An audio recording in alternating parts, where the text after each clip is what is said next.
5 tips to become a better keyboarder without learning any new skill. Let's get to it.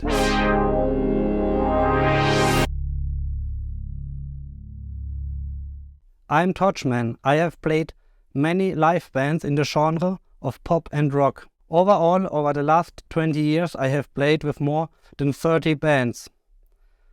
I have done mostly cover jobs, so I have learned a lot of knowledge and I want to share it with you. So here are my 5 first tips for you. Tip number 1. You love playing with your left hand, but you shouldn't. Take your hand off of the bass notes. When you are playing with a cover band, mostly pop or rock genre, you will have a bass player. So he will do it for you. So do not play like this.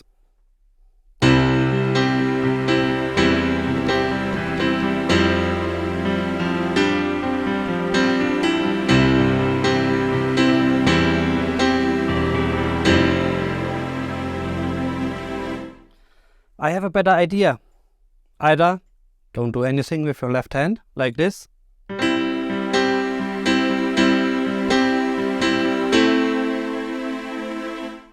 It may sound a little funny or strange, but your bass player will do it and it will sound nice again.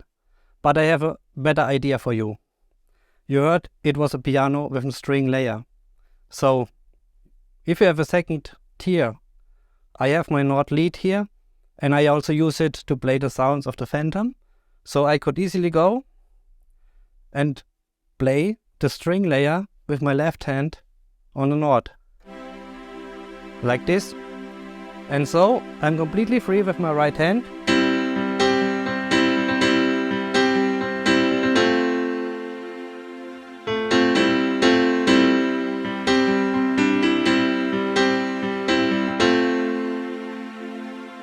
So you see, I have much more freedom with the piano.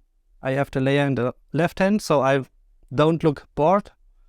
So the audience will say you are playing something and you don't interacting with the bass. So this is something your technician who is mixing the band, he will really appreciate it and he doesn't need to cut off your bass frequencies, and also your bass player will like it for sure. Tip number 2. Level your sounds. I know it's a hard topic and we keyboarder, we have to fight to get the sounds leveled because it seems like a really strange, it goes from one event to the next event. It seems like the sounds are again mixed a little different. So I have some tips for you. My procedure to get my sounds leveled is, first, of course, I will collect the sounds, I will place the sounds everywhere where I need them. And then I will take some high quality headphones like this one and make the bass mix. So I will mix it according my feeling. And then step number 2, I have this level meter which give me a rough identification of the levels of my sounds. But you should keep it carefully because the bass notes, they have more energy, so your level will be displayed a little higher than your high notes. So you should be careful about this, but it will already guide you to the right direction. And then the last point, which is the most important, I have a PA system here. It's a different frequency response. So your sounds will sound a little bit different, but that's actually what will happen in the event. So you should focus really on the sound of a PA system. And to help me with the right leveling, I have such a device which tells me the level of my sounds with a value. And combining all these 3 elements, what I'm doing, I had never any technician complaining about my leveling of the sounds. So let's give it a try. And if you have another technique how you level your sounds, please share it with the community and we can learn all from it. Tip number 3. You should know about dynamics, and I don't mean playing silent, playing loud. What I mean is when to play and when not to play. So mostly as a keyboarder, there are lots of verses or bridges or whatever part of the song where in the original recording there is no keyboard. So my tip for you, don't play the keyboard in this section. This will give the band a really great dynamics. Everyone can feel it. And when you come and join the band within the chorus or the bridge, then it will create dynamics and everyone can feel it. I actually had a situation that a band leader booked me just due to one reason. He said to me, I'm not booking you because you are the greatest player. I'm not, and I know.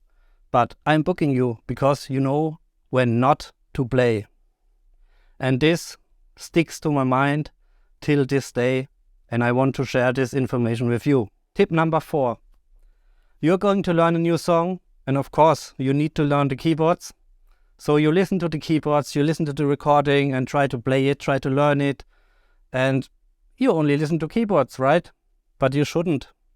When you finished learning the song on the keyboard, that's the latest point where you should start to take a listen again to the recording and hear what is the guitar player playing, the bass player, what is he doing.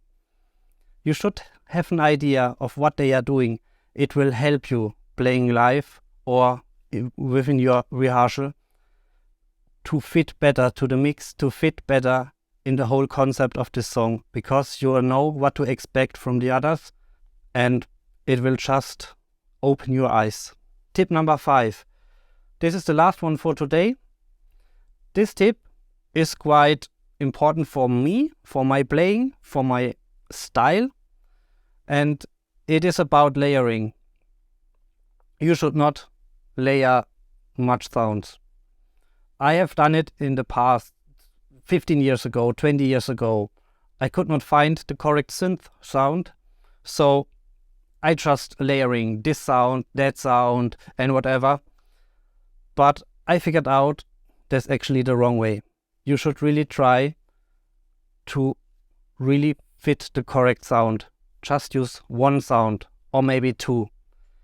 If you are layering and layering, you will, at the end, you will not cut through the mix. It's too many frequencies and it's just mud coming out of your signals. So you should really focus on less sounds and correct sounds, and that's the most important.